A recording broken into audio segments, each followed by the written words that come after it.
My name is Logan Miller. I'm the field manager here on the project. This is my second year here. And yeah, I am Nate Verdone. I'm new to the project, but I'm the technician this year and very excited to be here speaking to you all. Can we go to the next slide, Allison? Thank you. I just wanted to start by giving a little backdrop on our 2020 field season. 2020 was a very difficult year for everyone, and there was some issues regarding COVID. There was extensive herder turnover, and there was a lack of herders due to travel restrictions. At the same time, producers were dealing with the potential threat of a sheep market collapse. And so because of this, I think there was less time for them to focus on these non-lethal conflict mitigation techniques. Because of some of the herder turnover, I spent a lot of time redeveloping relationships with these herders and getting to know what works with them, getting to refamiliarizing them with the different tools that we use. I wanted to show in this photo to the left, we have Alfredo Castañeda with the Plateau Farms outfit, showing off a new dog collar we gave him for his livestock guardian dog. And then on the right, we have Corey Peavy and I, after I had put up lights for the sheep when he hadn't been able to get his dogs on the ground due to a lack of herders. And there had been wolves reported nearby. So I was out there and he was really grateful for that. So now I'm gonna pass it back to Nate. He's gonna dive into a little more about the project. Right, so this is a map of our study area in the Wood River Valley in central Idaho. We mostly work on these green areas on about 300,000 acres or 1,200 square kilometers of Forest Service sheep grazing allotments. On this landscape, we have a network of remote cameras, and we conduct howl, track, and scat surveys throughout the region, all around these sheep grazing routes, which are the dotted lines in red that are kind of faintly squiggling all about there in the background. And so wolf packs first started coming into conflict with sheep here in the mid-2000s, but unlike in many other areas, the community here really came out strongly in support for non-lethal coexistence efforts, and that kind of led to the initial founding of our project. And as you can see from these sheep travel routes, the red dotted lines, every operator has their own unique situation. Whereas some herders work in teams of 2 on Forest Service roads, others are packing into the backcountry via horse, which puts a severe set of limitations on the tools that you can use. And so it's important to consider that every operator here has their own unique situation, and non-lethal tools will need to be adapted depending on that. But back to the map, as you can see, 2020 was a pretty rough year. All those orange dots represent the sheep that we lost to wolves that year, 19 in total. But in 2021, things were much better. We just lost those 3 sheep that you can see in the bottom left in blue. And it's important to note that this western half of our project area, this western green blob, that holds 6,000 to 8,000 sheep all summer long. And so these numbers are quite small. Typically, losses due to wolves are only 0.02% of total sheep losses.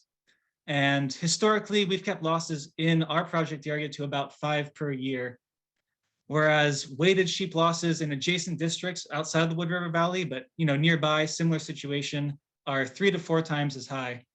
And so Logan is going to talk about some of the tools we use to accomplish those numbers. And Nate, yeah, there you go. So this year we were really fortunate to get a grant from the Office of Species Conservation. This allowed us to buy new equipment. I worked closely with herders last year to get a better understanding of what would work for them in the field.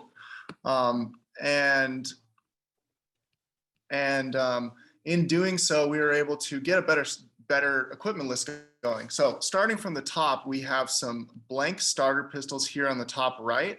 These do not fire live rounds. They're just blank guns. They just make a lot of noise, but they're very effective because they are so loud. Below that, we have Fox lights, which I have one right here, if you can see that. And so fox lights are a backbone of the work that we do here. And Nate's going to show a video in a second explaining those a little bit better. Below that, we have some spike dog collars, which are very important for keeping dogs safe in the event that they do get into a conflict with wolves.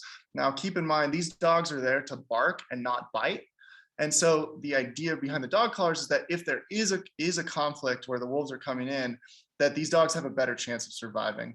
Now below that to the left, we have a little solar panel combined with an external battery pack. This is to charge our fox lights on a cloudy day, as well as to charge our bright Phoenix light to the right of that. Now this is a strobe light that also has a half-mile range, 3,000 lumens. This is to scan areas around the band at night when wolf activity is high. Below that, we have a little air horn, which I have with me right here. This air horn is to use in conjunction with the starter pistol or to switch off with the starter pistol to really scare wolves when they're close by to the sheep. Say they're getting too brave, they're coming in consistently. That's when we're going to resort to sound to really give that extra emphasis. This would be a little more involved at this point. The total cost of this band kit is less than $1,000, whereas wolf removal can cost tens of thousands of dollars, especially once you factor in a helicopter. And there's no guarantee with these lethal controls that you're targeting the right wolf. So this is a far more sustainable solution, and it doesn't require much manpower and is very, very passive. On top of that, what we're using here is field ready, it's light, it's tight, it's affordable. I'm gonna hand this back to Nate. And Allison, if you can move on forward to the video, get that going. So here we are setting up some fox lights. The goal here is to simulate a person walking around at night. And so we just set these up in a perimeter around the sheep at night, and they will randomly pulse these different colors, as you can see.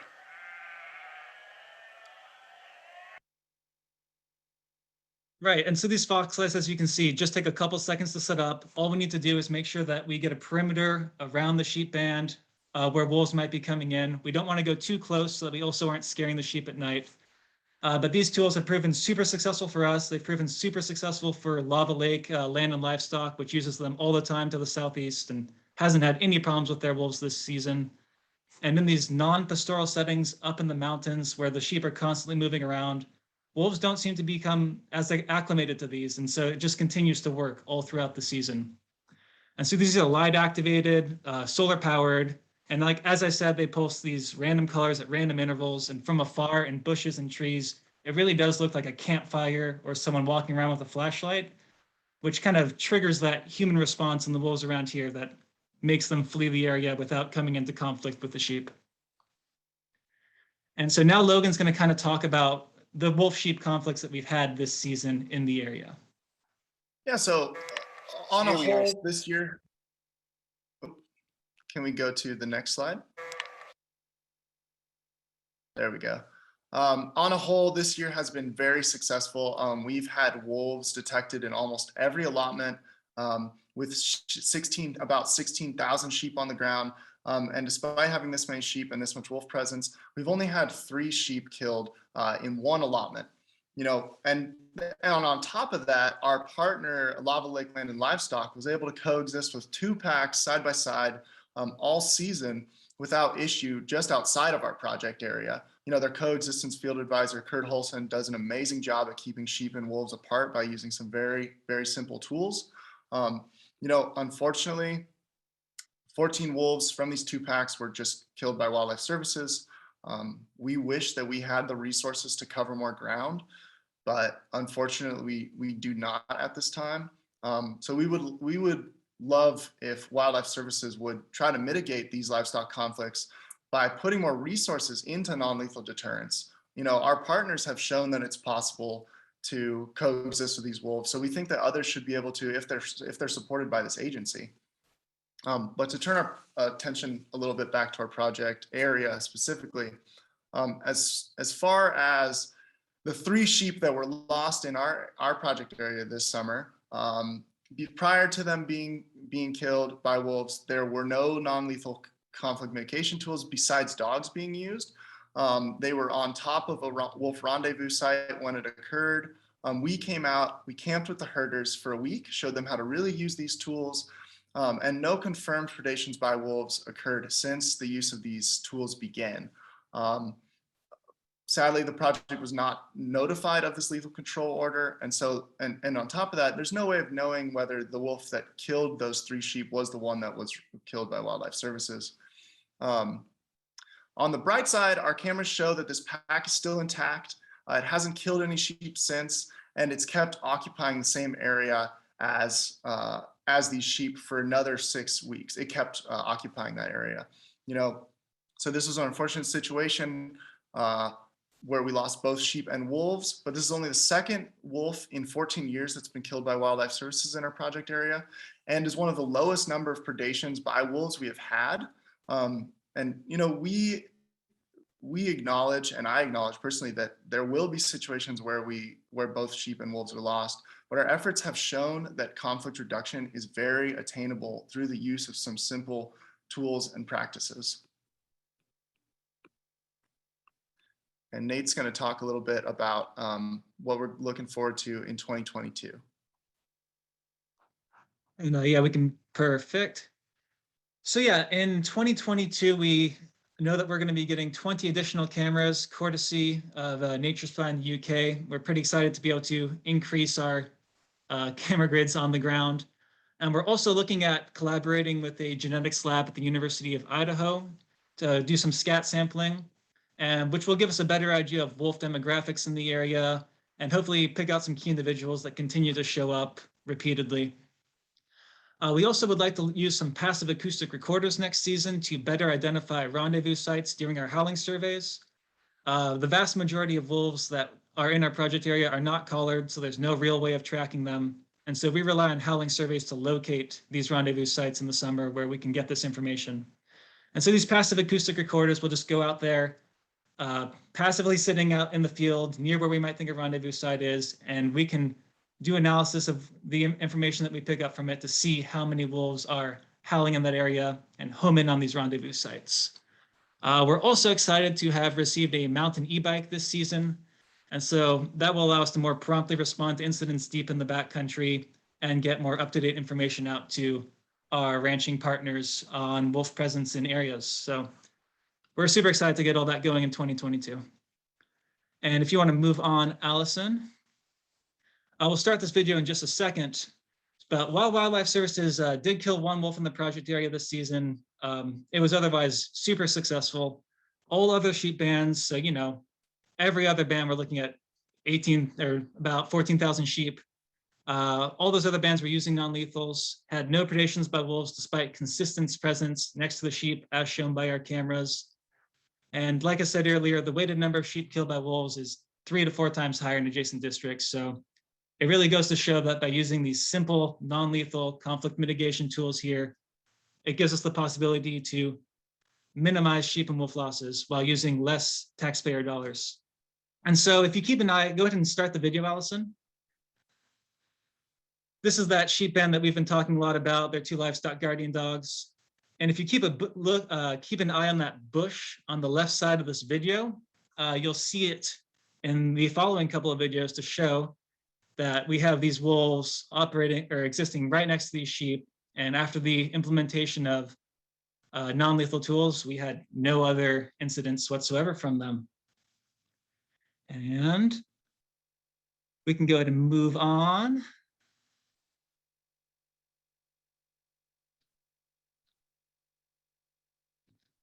And go ahead and play that, Allison. Thank you. And so there's that same bush there on the left. We have these wolves occupying the exact same place in the landscape just 1 day after, and there were no predation incidents whatsoever. So it just goes to show that even in the exact same location, these tools can work, and that's pretty exciting. So I'll go ahead and I think we have 1 more video of wolves right there to play. yeah, here's wolf number 3 coming in. And yeah, super awesome. Thanks, Nate. Alrighty, Allison, we can go ahead and move on to the final slide. So yeah, thank you so much for your support. This was the Wood River Wolf Project, and I think we're going to be turning this over to Tom Gable from the Voyagers Wolf Project to hear about his situation over there. Things are a little bit different.